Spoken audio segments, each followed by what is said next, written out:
Hello my friends and welcome to another Tuesday of tutorial. I am Leonardo Perez Nieto and today we will paint a watercolor forest. The first thing we will do is to get the paper wet. This paper is fixed to a pad especially made for watercolor.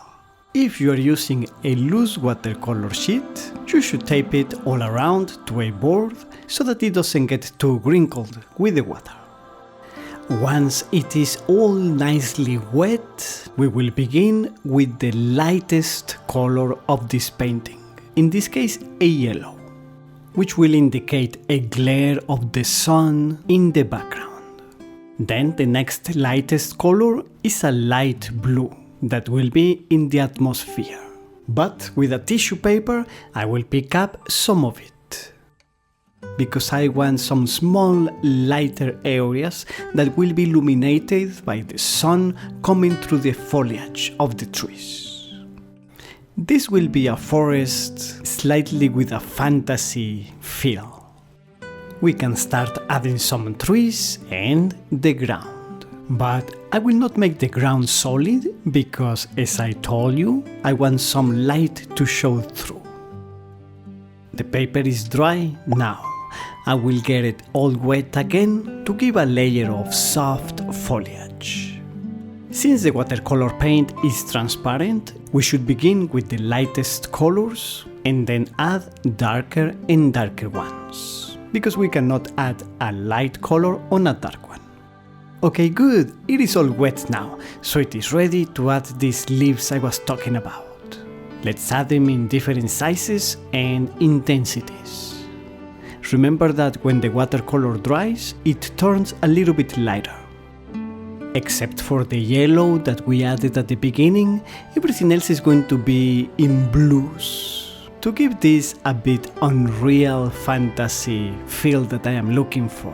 It is not going to be a realistic brown for the trunk and green for the leaves. These trees that are in the background will be very light, a bit ghosty, if that word exists. One thing that I love about painting and drawing is that you can make up your own stories. You can put your own visions on paper. These two trees are a little bit closer to us and therefore will be just a little bit darker than the other ones farther away.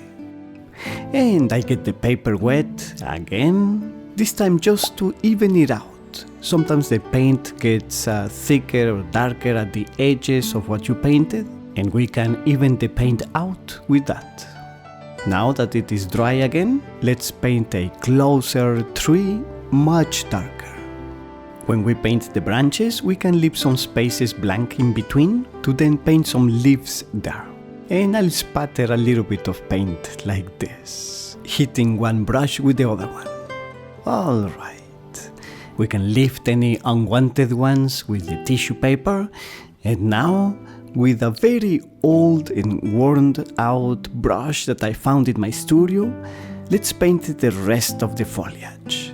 These old brushes are great for it because they are totally uneven. And we add some more.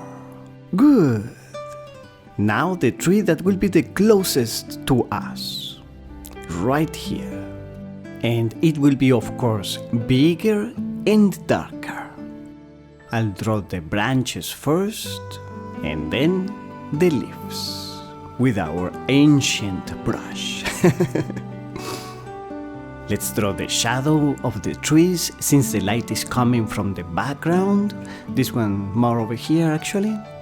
And then, I think we need a dark ground. Close to us, of course. Further away will be lighter. And let's paint the shadows of the other trees. Like so. Very good. Excelente. It's done. If you enjoyed it, please give it a like, subscribe to find our tips if you are not already, and click on the little bell to get notifications of new videos. And I will see you on Tuesday.